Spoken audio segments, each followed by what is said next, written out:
ሰላም ለዝክረ ስምኪ ዘመንክር ጣዕሙ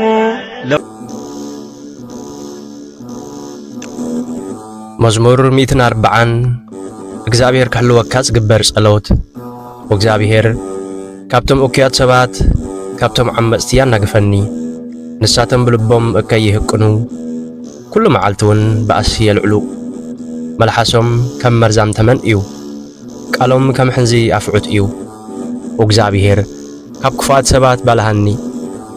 ካብ ዓመጽቲ ካብቶም ሓንኩሎም ከውድቕኒ ዝህቅኑ ሓልወኒ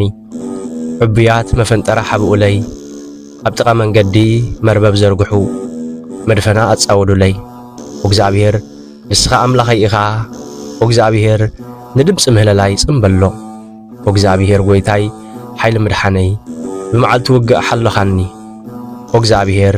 ንኽፉኣት ሰባት ትምኒቶም ኣይትፍጽመሎም